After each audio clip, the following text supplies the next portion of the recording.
Bismillahirrahmanirrahim, Assalamualaikum, and welcome to the Harborne Islamic Study Circle HISC Seerah session 184. And so this is the fourth session about the Battle of Hunain, but it's actually more to do with post Hunain, which is the siege of Taif. So just in terms of where we are, we'll probably do a recap at the end of next week, inshallah.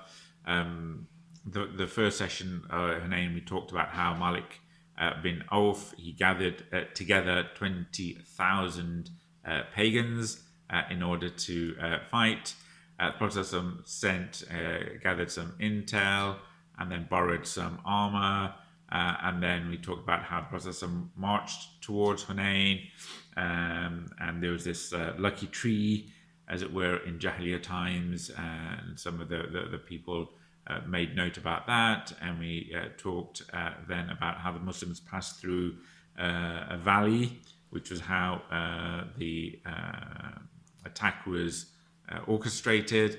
And then as they're going through the valley, then obviously they get attacked, and the Muslims, we talked about how last week, because of that ambush tactic, and they're in the valley, volleys of arrows coming at them, and then the Hawazin were doing a frontal counter-attack. The Muslims panicked and they broke their lines and they fled in every direction. And we talked about how there was utter chaos. The camels were stumbling upon each other, and it was a regrettable scene. And the Prophet ﷺ, all this time, he's surrounded by his elite guard, and he's calling out that, here I am the Prophet, I'm the son of, I'm the Prophet of Allah, there's no lie about that, I am the son of Abdul Muttalib. And then he asked Abbas, his uncle, to call out for the people of Ridwan, people of the Ansar, and then mentioning each of the tribes one by one until he got to the last one, which was Bani al-Harith bin al-Khazraj. That was the first phase of the battle, which is obviously the confusion and the initial launch. And then the second phase is obviously when the Muslims turned the tide. The Prophet ﷺ, he stumbled or almost off his mule. He got a handful of dust and he threw it at the enemy and made dua. And then the Muslims, hearing the Prophet ﷺ's voice and al-Abbas, they started to regroup and come back around the Prophet ﷺ and have some sort of semblance of structure, and then the fighting, the real fighting started, the man-to-man, face-to-face fighting that you would expect on a battlefield. And that's when the Prophet ﷺ said, now the fighting starts. Then as that's happening, we talked about how a dark cloud came up, over the horizon, and Allah sent His tranquility down on the Muslims and the core Muslims, and as well as His angels, obviously. We talked about the story. There's one chap whose relative died in Uhud, and he wanted to avenge that, and he was charging at the Prophet ﷺ from behind the Prophet ﷺ's back. And then he was blinded by a light, and the Prophet made a dua for him. And then there's just a lot of confusion amongst the Hawazin. They didn't have a backup plan. They just thought that they would try and ambush, and that would be enough. And then the tides turned, and the Hawazin are fleeing in every direction. And the Prophet, he dispatches, different groups of Muslims to go hunt them down, chase them down, because 20,000 enemy troops is, there's always the potential that they would regroup and attack again. The bulk of them went to Taif under Malik ibn Auf, and we'll talk about that later today, inshallah. And then a few others were dispatched in different directions. We talked about the story of Abu Qatada, who wanted to claim his battlefield spoils. We talked about Abu Talha's wife running around with a dagger all ready to kill anyone, and how the Prophet stumbled across some non-combatants who'd been killed on the battlefield, some women, and he asked who did this, and they said, well, this was Khalid bin Al-Waleed's contingent, and he says, go instruct Khalid that they're not allowed to kill women, children, servants, and the elderly people who aren't fighting. And then we sort of finished off on a couple of stories, one about Abu Musa al-Ashri's uncle, Abu Amir al-Ashri, who was killed in one of these chasing expeditions. And as he's sort of dying, bleeding out, he asks Abu Musa to go back and ask the Prophet ﷺ to make a dua for him, which he did. And then as the Prophet ﷺ is making this lovely dua for Abu Amir, Abu Musa goes, and for me as well. And the Prophet ﷺ makes a separate dua for Abu Musa. And then we finished off with the story of that old blind fierce fighter, Durayd ibn Simma, who instructed his killer how to kill him. So that's what we did last week. Now moving on to Taif, when we said the bulk of the army has retreated to Taif, where Banu Thaqif, where they're from, and just going back, we'll come back onto this, but when the Prophet ﷺ, he conquered Makkah, one of the things he did whilst he was in Makkah, before he even found out about the plans of Banu Thaqif, is that he sent a couple of Sahabi, or maybe even a small group, but at least 2 or 3 Sahabi, including Urwah ibn Mas'ud and Ghaylan bin Salama. He sent them to one of the tribes, nearby tribes called Jurash, in order for them to learn specific specific things about the art of war, because he was thinking that he may need to attack Taif since he's down there, and if there's an excuse to attack Taif, he will, knowing that Taif is a heavily fortified place. It's higher up, and he's got first-hand experience of Taif, because he went there, and that's where the city expelled him. They ran him out. They pelted him with stones, and we all know about the dua where the angels say, if you make dua, I'm the angel of the mountains, I will collapse the mountains on Taif and destroy them. And he said no. He wanted mercy for them should they become Muslims, or their future generation become Muslims. But these are the people now attacking him. He knows the lay of the land. He knows they're on top of the mountain. He knows that they can outlast a siege. They're essentially self-sufficient. And the people of Taif, they'd been storing up food for nearly a year, so they can outlast any siege, essentially. So he sent these 2 people to learn about some instruments of warfare, how to combat siege. But the Taif is essentially, this is another watershed moment for the Muslims in the Prophet ﷺ, because this is the last ghazwa, the last army where the Prophet ﷺ is in charge, where they will be fighting the Arabs. After Taif, having conquered Makkah, all the other ghazwa, the main one is the Battle of Tabuk, all the other ghazwa are against the Romans. That's the new frontier. Having defeated Taif and Makkah and Khaybar and the others, he's subdued essentially the Arab tribes, and there's no, from the Prophet ﷺ, there's no major expedition or army led by the Prophet against the Arabs. It will be the Romans. So the Prophet ﷺ, he's having chased off the other people, made sure that they're not regrouping at some other pre-planned place. He then gathers all the booty, which we said was a huge amount, 6,000 or 6,500 captives, women and children, their families, 24,000 camels. 24,000, it's is, in modern day currency, it's millions of pounds essentially. 40,000 sheep and goats and 4,000 silver ounces. So the Prophet, he put them all in a valley and had them guarded in a valley called Jirana, had them guarded by sort of a small battalion led by Mas'ud bin Al-Ghifari. He's in charge. He needs to look after the all of that booty, including the captives.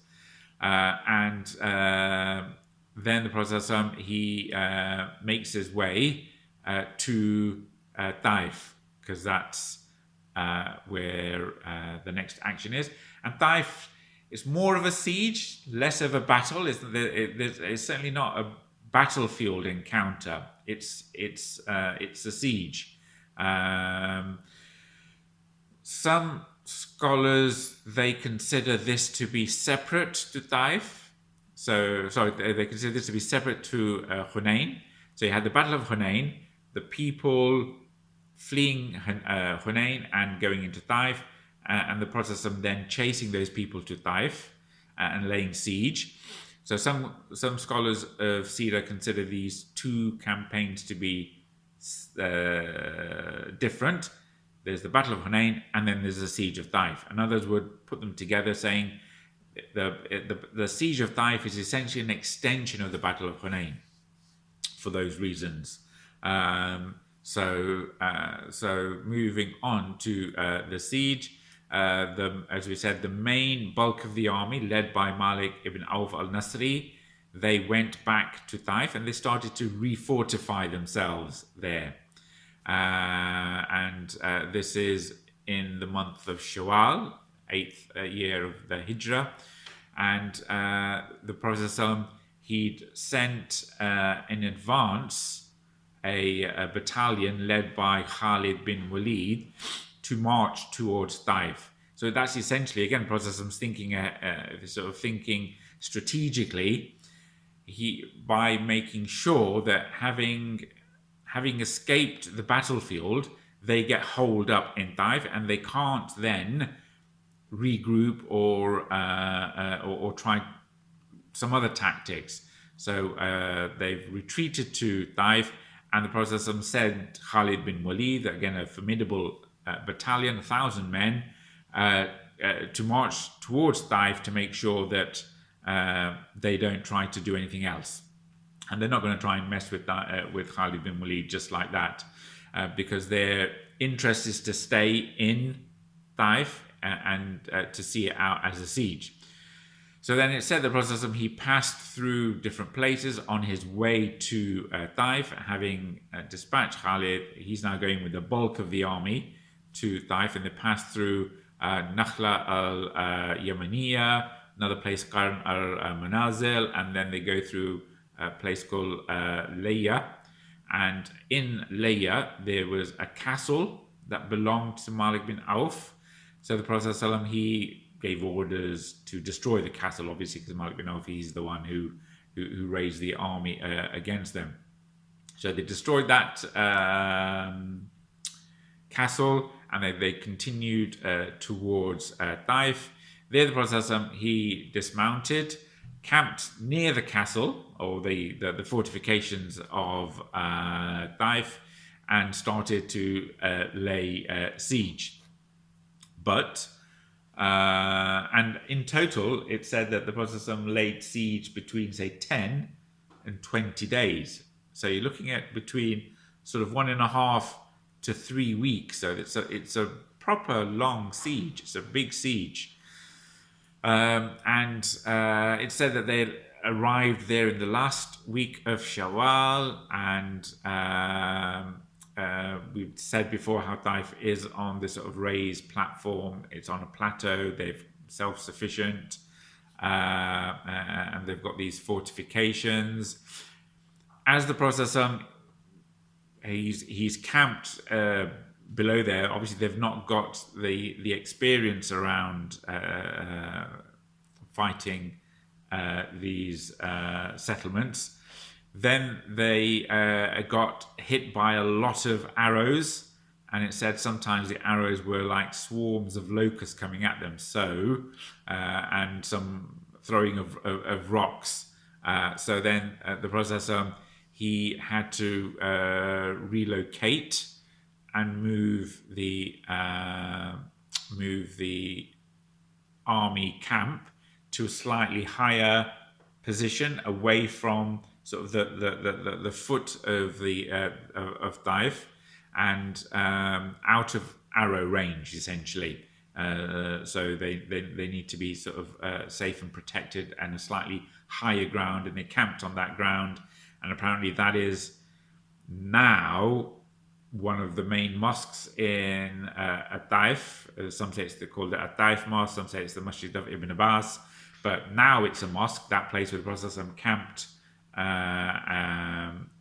for the second time, having sort of moved out of firing range of the people of Taif. And so then they sort of began the proper siege. This is where he called on the expertise of the 2 or 3 Sahabi that he'd sent to the tribe of Jurash, Urwah ibn Mas'ud and Ghailan ibn Salama. And he's basically said, how can they combat the siege? Because this is, as I say, the Khaybar was slightly different to this. This is a very different sort of fortified experience. So this is where they, the Muslims, built a catapult, a battering ram, and they had this sort of protective shields, like a wooden tank almost. So these were the things that the Prophet he anticipated he might need, but obviously they're not well versed in the art of siege warfare. Sent these 2 people, they came back, how to build a catapult, how to build a battering ram, how to build these wooden tanks or testudos. So these, what the Arabs called Ad-Dhababahs, sort of like a covering.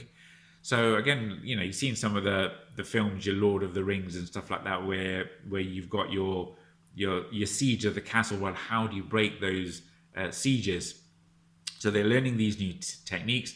They're building these catapults, and this is the first time the Prophet is actually using a catapult. We talked before in the Battle of Khaybar how they captured some catapults that the tribes of Khaybar had. Here, the Prophet, he's building a catapult and using the catapult, or a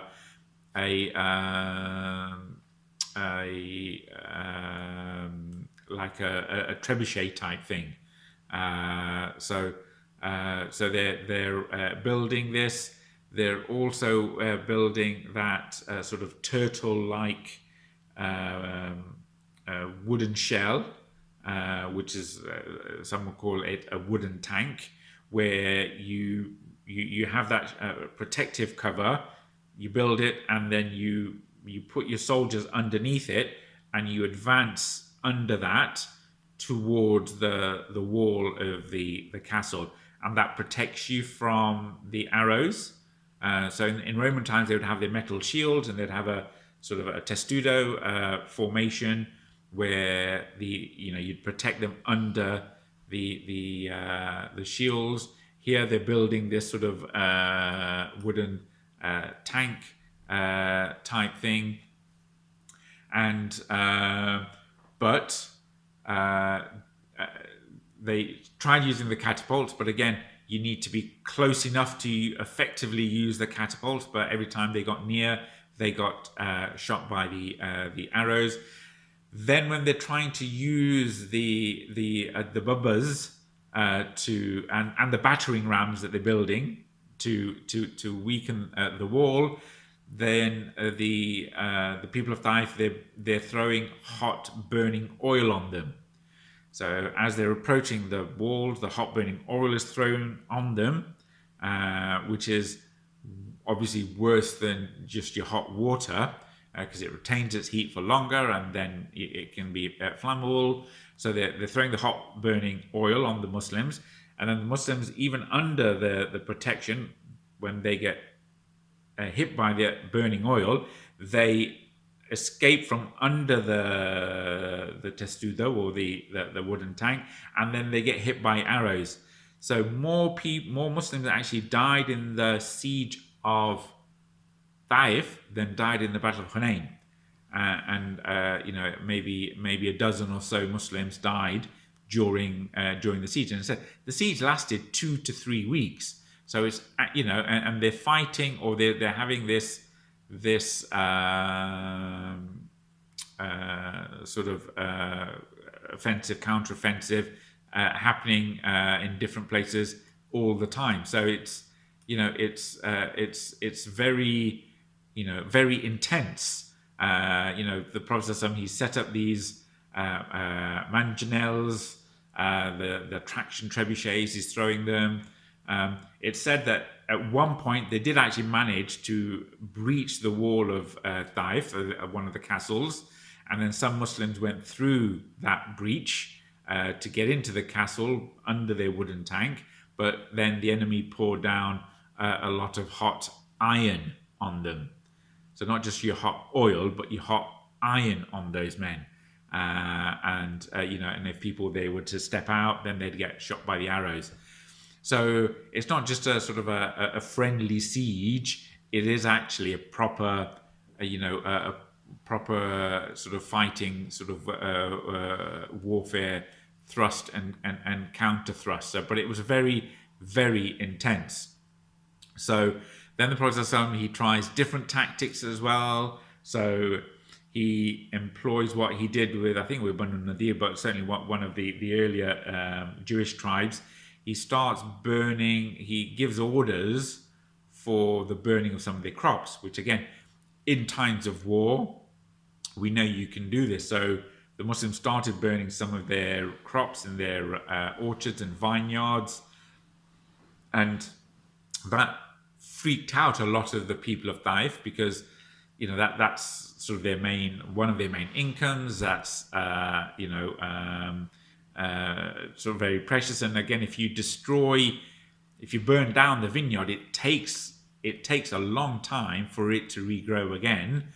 Not just the soil that's there, but the actual plant to grow back. So you're really affecting their economic growth and viability by chopping down their vineyards and burning their crops.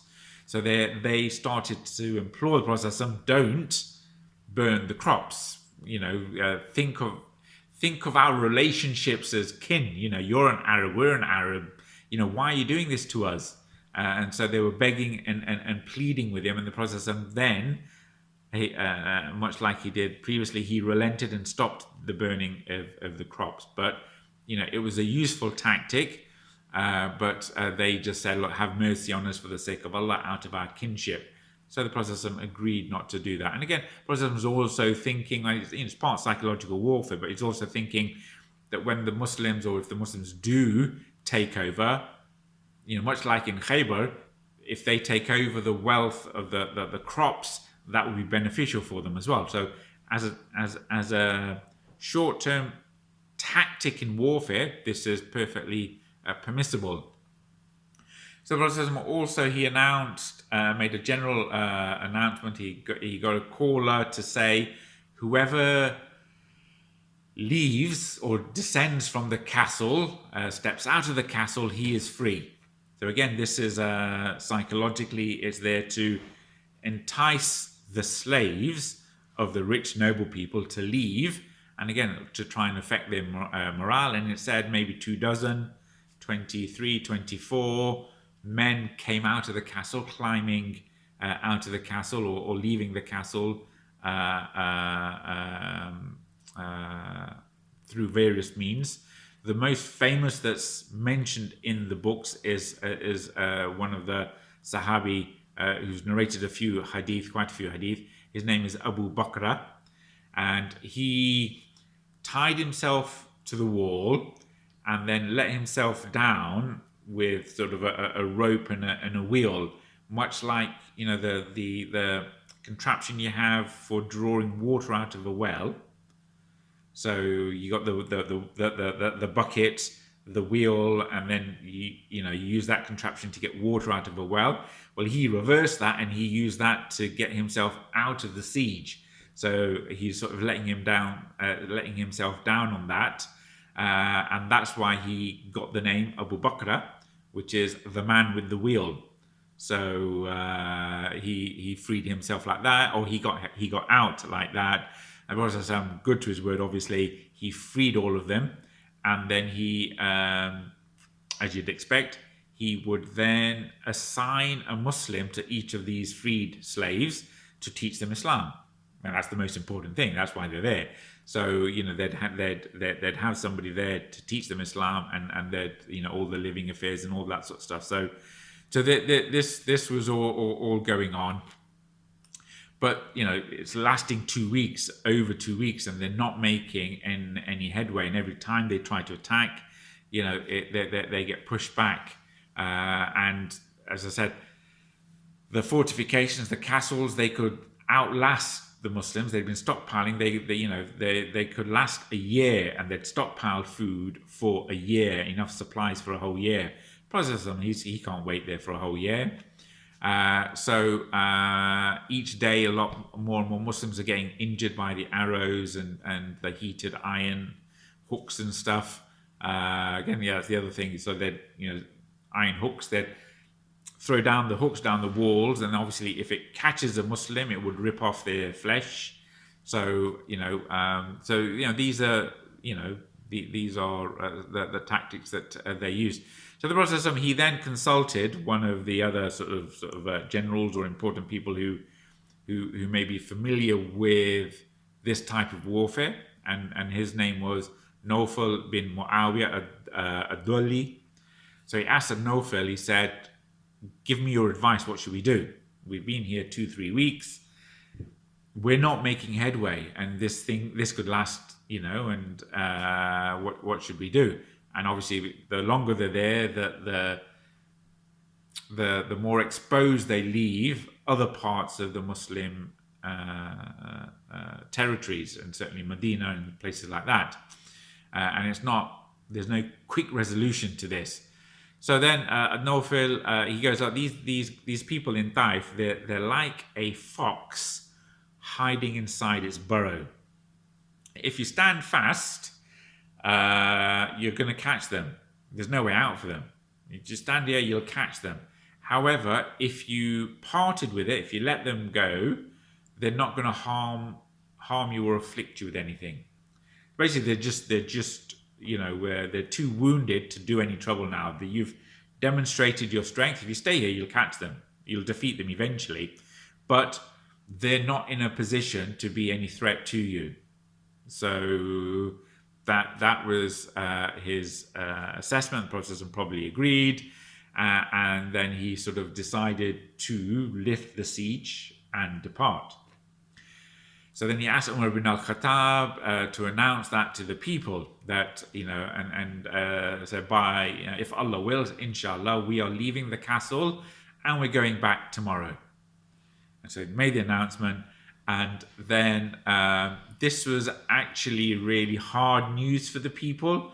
So the Muslims who've been fighting for over 2 weeks, they started complaining, said, no, come on, let's carry on. And again, you've got to think of the Muslims. They're there. They're with the Prophet ﷺ. They've conquered Makkah, and which was almost unthinkable a year ago. They conquered Makkah, right? Essentially, it was a bloodless coup. They've overtaken a bloodless sort of conquest. Then there's news that Hawazin, with 20,000, are attacking them, and they've dispatched them. Within a day, they've defeated Hawazin, and now there's the rump of the army in Taif. So they feel we're on a roll. We have the Prophet with us. Surely we can take it. So some of the youngsters they complained, said no, let's try again. Let's continue with this. So the Prophet, he didn't want to upset them. He said, okay, fine. You guys, in the morning, first thing in the morning, you go and fight. So in the morning, they all got up, they got dressed, and they carried on the fight, the siege, the battering rams, and all that sort of stuff. And they fought hard, and they came back even more wounded. So then the Prophet ﷺ got Umar to announce the second night, inshallah, if Allah wills, we are leaving the castle and we're going back tomorrow. It's deadly silence. None of the people who complained the night before said anything. They were just so shook up and, demoralized. And so when the Prophet, he saw that, he just started to laugh. Basically, you should have taken it when you were on top, so so then they made preparations, and then they left the next morning, and they started shouting, say, here we are returning, repenting, worshipping Allah, and to our Lord we offer praise. And then sort of finally, the Prophet ﷺ, he's leaving. He's been unsuccessful in the siege of Taif. He's not defeated Banu Thaqif. So then, and as I say, this is probably 3 weeks. And so, some say some opinions say the siege lasted 10 days. Some say it lasted 21 days. Some say it lasted 40 days. But either way, it's a long siege. So the Prophet, they're returning. The Muslims are going back to Jirana, where the ghanima is, the spoils of war. They're still being protected as spoils of war. Some of the Sahabi came to the Prophet and says, why don't you make dua against the people of Thaqif? Right? It's been a bitter siege, bitter battle. And they know his history with the people of Taif. He got chased out last time. They say, why don't you make dua against the people of Thaqif? So the Prophet ﷺ, in front of everyone, he's been asked to make dua. He raises his hands and he says, "O Allah, guide the people of Thaqif and bring them to us as Muslims." So again, not the defeated army, but the demoralized army, because it's a stalemate, they want revenge on the people of Thaqif. It's a natural emotion. You got the Prophet, can you make dua against them? Look what they've done to us. Look what they've done to you. But the Prophet, he raises his hands and he doesn't ask for their destruction. He asks Allah to guide them and bring them closer to Islam. So why wouldn't you do that? He did that first time round. This is his nature. This is the Prophet ﷺ, who is, a mercy unto mankind. Why, after being chased out, declining to destroy the people of Taif on that occasion, why would he change his mind now? It just doesn't make sense, and it just shows, shows that he is a mercy unto mankind. So his, from his heart, he's asking for them to come to Islam. So, a couple of other things that we can sort of learn from this, and we'll just sort of wrap up with that, is that we don't take anything for granted. And certainly we'll talk about a couple of lessons from Hunain later on. But the Prophet, people saw him as, obviously he is the Prophet of Allah, but he's on a roll. They've taken Makkah, they've got Hawazin, but at that point in his statesmanship, in his prophethood, and in his leadership, leading the Islamic State, you could argue that he's at his peak. He's conquered Makkah, which is almost unthinkable. Yet, whilst he's at his peak, his militaristic peak, Allah's reminding him, don't take everything for granted. Right? The world is a test. You have to earn everything, and things will only be there by the will of Allah. Essentially, know your limits, right? It was not meant to be. Taif is not meant to be through this way. So don't. It's not. Islam's not all plain sailing. There's the rough and the smooth, and we need to have the sabr and the shukr when we are dealing with with life in terms of the rough and the smooth. The other really important lesson, and we've talked about this before a few times in the study circle, is the difference between technology and ideology. And the Arabic words are madaniya and hadra. So essentially, as Muslims, we are allowed to take knowledge through the sciences and technology.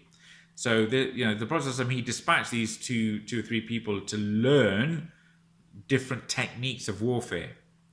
So learning new, and we talked about it when they built the ditch in the Battle of Khandaq. This was foreign technology, building the ditch. But the Prophet, he adopted that.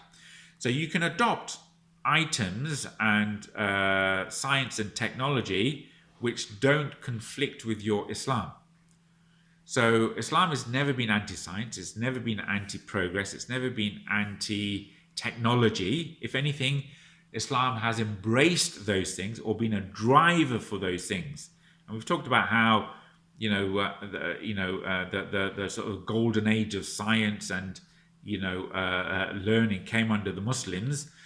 Where you had this, you had sort of the setup of some of these polymaths and the sciences was about developing the science for the benefit of the people, because it demonstrates the glorification of Allah.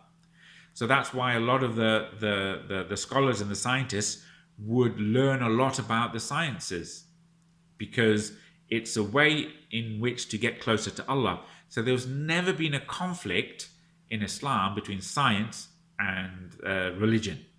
That conflict is a Western conflict.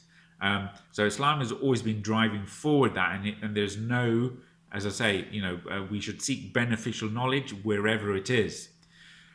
The things that we should be careful about is taking ideas and or technology, but ideas certainly that conflict with our way of life or our theology or our beliefs.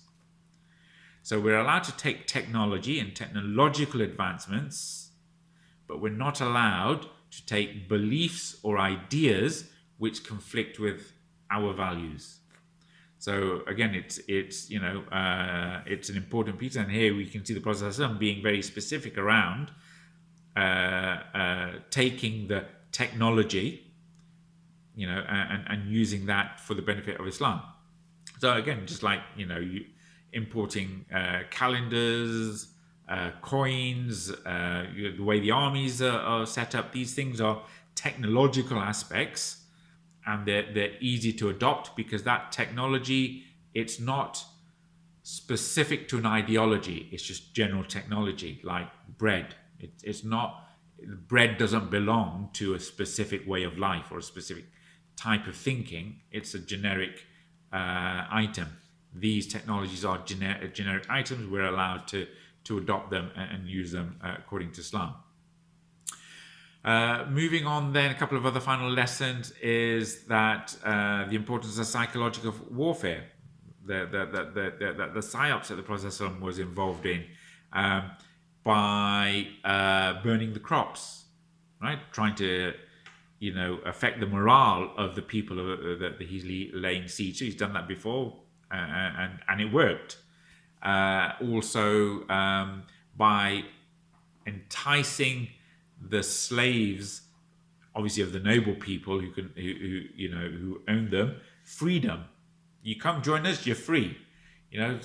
Similar to what Abraham Lincoln did in the Civil War. You're enticing them. You come with us, we will free you. And the Prophet did that. And again, that's to help them, but it's also there to demoralize the people who are being at siege. And then finally the issue when as they're wrapping up, Prophet he turns to a specific person to ask his advice around, is this working or not, right? That technical advice, and we talked about this before when the Prophet was building the trench, the technical advice, he went to a specific expert. He didn't go to the general people who it affects, but the general people who have a superficial understanding about the area. He didn't ask them for specific, advice. He went to the experts. And again, in COVID times, we should look to the experts to get the expert opinion on things. And the process, he's demonstrating that the importance of consultation with the right people. And then once he's taken his counsel, he's come to his decision, he said, fine, let's leave. But the people don't want to leave. So as a good leader, you've got to take that into your calculus. So the Prophet said, no, I said we're leaving. He said, okay, fine. You want to carry on fighting? I want to leave, but you want to carry on fighting? Carry on fighting. And then they came back sheepishly the next day. So again, it's about, having that relationship and, being a generous leader like that. So that's it for today, inshallah. That's the end of the siege of Taif, which is the continuation of the Battle of Hunain. Inshallah, next week we'll talk about the distribution of the spoils of war from Hunain. And again, this was all part of the Prophet's strategy. He's left the spoils of war in the valley. They're guarded, but he's hoping that the people will come back to claim their women folk and their property. And then if they come back to claim it, he'll probably say, well, I'll give it to you back if you become Muslim, right? So he wants that, which is why he hasn't already distributed the booty. He's hoping and planning that the defeated armies will come back and claim their families. And so inshallah we'll talk about that next week, inshallah. So in the meantime, do make dua for the ummah. Do remember us in your du'as, hands, face, space and air, and do take care, inshallah. Bismillahirrahmanirrahim. Walasr innal insana lafi khusr illa alladhina amanu wa amilu salihati wa tawasaw bil haqqi wa tawasaw bis sabr. Jazakallah khair. Assalamu alaikum.